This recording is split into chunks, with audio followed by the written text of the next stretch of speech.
So like I stated before, the Sonic series tends to be a very hit or miss one, which also applies to the boss fights. I've already covered the misses, so here I'm going to cover the hits. I'll be judging this on how much fun I had with the battle, how well the fight plays, and how awesome the boss theme is. So with that said, let's go!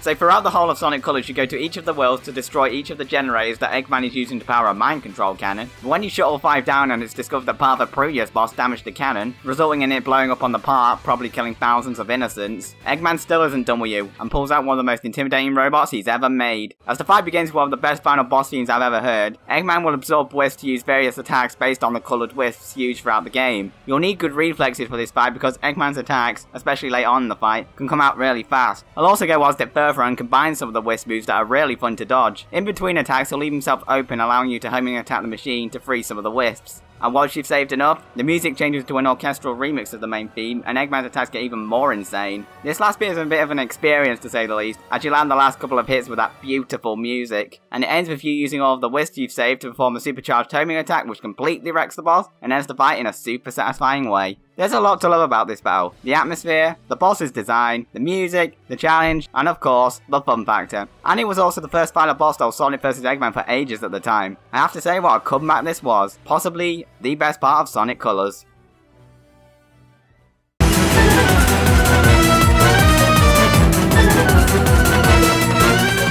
Man, can it be annoying getting to the last story in Sonic Heroes. Having to beat the same game 4 times, meanwhile finding a key in a second act and getting it to the end without getting hit, which isn't easy to do in this game, and then hoping you get the emerald within the first 15 seconds instead of getting stuck on the damn wall. But it's absolutely worth it all. This is a pretty lengthy final fight for a Sonic game, with a grand total of 4 phases, with Metal changing his attack patterns in each of the first 3 phases. Each formation is put to good use as Metal will always be immune to 1 depending on what colour his core is. After you take out his core with Team Rose, Chaotix, and Dark in that order, he transforms into the Metal Overlord, and this is easily the best part of the fight. Using Super Sonic and his shielded buddies, the series never even had any consistency back then I guess, but anyway, like the previous phases, each team member will be used as each of his attacks will require a different formation to counter, including him throwing an entire airship at you. With each counter, your T-gauge will increase, allowing you to perform a team attack, which is the only way you can damage him. Suits me fine because this looks amazing for the GameCube. With how well each phase uses the team mechanic well and how much fun they all are, I can safely say that this is my favourite final boss in the series. And I know this last point is just stating the obvious, but the boss theme is bloody brilliant.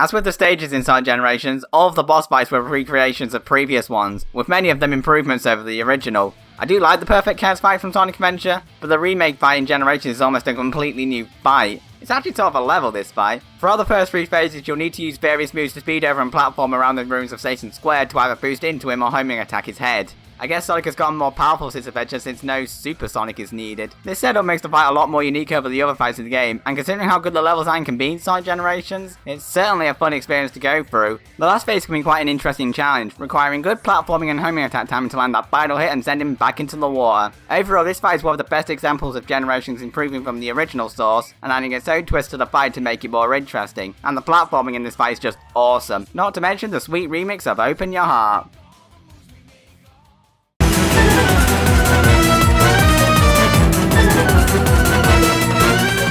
Going from a recreated adventure boss to an actual adventure boss. Sonic Adventure is definitely a weird game when you look at it today. Yeah, this game hasn't aged well, at all.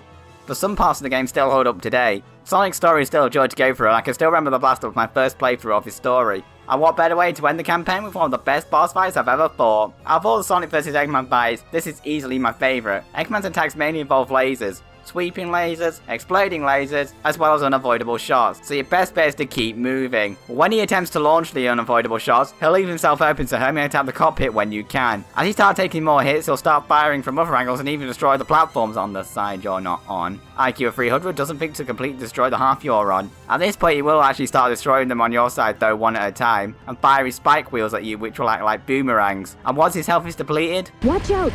He's up to something. And that something is ramming into you, destroying another platform, ending the battle. The two things that stick out to me in this fight is its difficulty and the music. This can be quite a challenging fight on your first run through. I think I lost over 20 lives that time. But it definitely makes it all the more satisfying to take him down. And the music is incredible. Incredible. I mean, just from the boss's opening, it's just so much awesomeness. Definitely my favourite song in the game. Fun, challenging, satisfying, and an awesome boss theme. Altogether, one of the best bosses I've ever fought.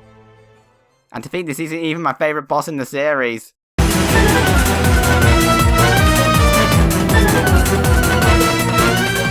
Hey, remember when I said there was one good thing about the Silver fight from 06? Well, here it is.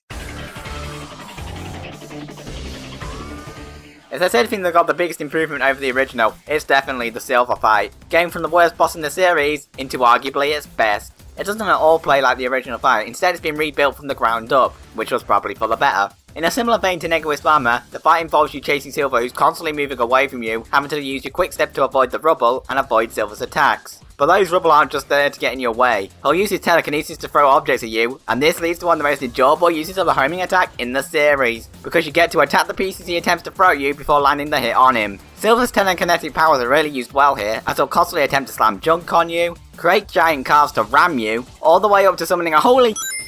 At this point you'll just need to outrun the giant bowling ball until you land the last hit and send him straight into his own attack. Overall, this fight ultimately takes number 1 because it's just way too much fun, and how they got this It's no use! to this, it's just mind-blowing. Really shows what Sonic 06 could have been. This has been Inkling Gamer, and Silver is one of my favourite bosses of all time.